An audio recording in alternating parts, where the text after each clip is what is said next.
standing here in front of the Afrikan Poetry Theatre on Jamaica, Queens, in Jamaica, Queens, and in a moment we're going to go inside to talk to Mr. Branch. I'm sitting here with Mr. John Watusi Branch, who is the Executive Director and co-founder of the Afrikan Poetry Theatre here in Jamaica, Queens. How you doing, Mr. Branch? Oh, fine, thank you. Good. Mr. Branch, I want to ask you, how did the Afrikan Poetry Theatre come about?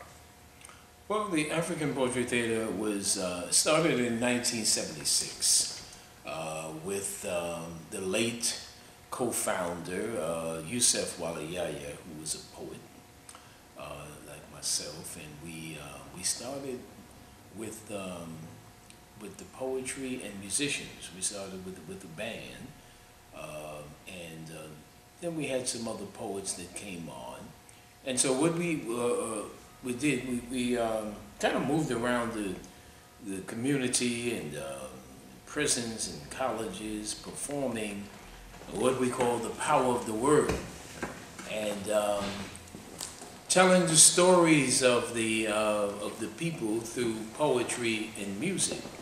It wasn't a unique kind of situation. It had been done, and it was being done at that time with perhaps Gil Scott-Heron and the last poets to a certain degree. They didn't have a full band, but we had a full 9-piece ensemble with poets and musicians, and that's what we did for the first 2 years. Actually, the Afrikan Poetry Theatre was a performing ensemble, and we brought on some other poets, and it was kind of dramatical presentations, you know. And we, in the course of, I think we performed perhaps up until 1993, but in 1978 we got a permanent place where we began to have poetry readings and workshops, and then we started lectures. So we kind of settled down a little bit, but continued to perform, because even in 1985 we recorded an album called Kualula Iazania, Free South Africa. The content was always about the politics of our people, you know. Well, Yusef Walayaya talked about the love of African people a lot, beautiful black woman and queen and so forth, and with, you know, the music. And, but we continued to perform as we developed the cultural center. And that began to grow as we also had a school at the time called Harambe Sasa, Let's Pull Together Now, modeled after Uhuru Sasa, which is the place where we met in Brooklyn, which was the East Cultural Center that had the independent school, Uhuru Sasa, Freedom Now School. So Yusef was a teacher there, you know, I was a parent there, and so we started Harambe Sasa also when we got the building, not this one. The first year, '78, we were near the library. The school was on the top floor and the theater was in the basement. In 1979, we moved into this space here, to this building, where the programs began to expand even more. And they expanded simply because people brought ideas. They wanted to see different types of programs, you know. The school, however, didn't continue in that sense, but we had after-school sessions with the children, and then we also had the Kwanzaa day camp during the summer.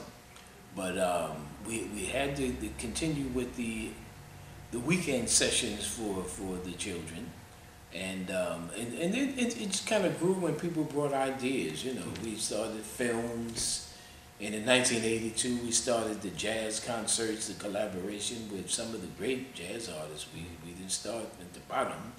We brought in some real great guys like Randy Weston and Reggie Workman and Sonny Fortune and people like that from the beginning that wanted to bring some jazz to the local community. Generally they were performing downtown Manhattan, but they wanted to bring it to the local community. So we started, you know, pitching for grants and so forth in order to compensate them in some way, you know, and started our jazz program. the film program, and in 1984 we started the Journey to the Motherland tours to Africa, and that was another expansion that developed into when we celebrated our 30th anniversary. This is our 34th year. Our theme for that year was serving two continents, because we had started to really do a lot of things in Africa, not just the tours, but also the AfriQuest program that ran from about 8 years, 91 to I think 98. And that program took high school students and then later college students to Ghana, where the first time they spent 5 weeks was a very long time.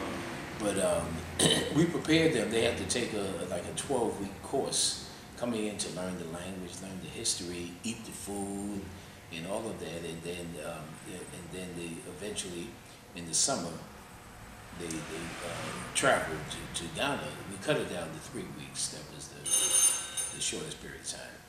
And it was a good program. That program, they stayed together in youth hostels and for the most of the time, but on the weekends we would split them up with families. They would stay with different families. So they learned, so they would learn the customs, the ways of the family, and they really learned the concept of respecting the elders, because in the Ghanaian family, in the African family, even the oldest child becomes the elder in the absence of the parent, you know. So they had to learn all these things, you know, and so it was a good learning experience for them. They really liked the part. They loved it all, but particularly staying with the families, because they also became celebrities. Okay. You know, everybody wanted to know what was happening here. Michael Jackson was great at that time, and so they wanted to, did you see him? Have you ever, you know? And so they became the center of attention too. So they learned that Africa was not something that they saw on TV, you know, because I used to go with them to schools, to high schools, and talk with the classes, and the kids had a million questions. They would ask them, they said, well, what you do for fun? They said, oh, we went to the beach, we, so-and-so rode in their Mercedes. Mercedes, what? so they were, you know, they were able to share with them the reality of Africa, you know, and some of them, we gave them the option to stay in the villages if they wanted to. For the most part, it was middle-class families. You know, we didn't want the culture shock to be so great, so, but we gave them a profile on them. On the kids, so the family said, okay, we'll take that, whether they know something about it, they write essays, why they want to come, why they want to. So it was a really good program, but that's something that had developed over the period of time. Is that program still in existence? No, it's not. One of the difficulties with that program is raising the money, because we had to do lots of fundraising, you know, for the kids. You know, these are inner city kids, and so the families just had to put up a couple $100, but we had to raise the money. So we had contributors, and we had so they were selling things. I know in '91, Chuck D did a benefit concert for the group at Brooklyn Tech High School. You know, that's a huge auditorium. So he did a benefit. So all kinds of fundraisers we did, selling buttons, selling T-shirts, you know, to raise the money. But it's a good program, and perhaps we'll kind of reinstall it someday. But raising the money is a problem.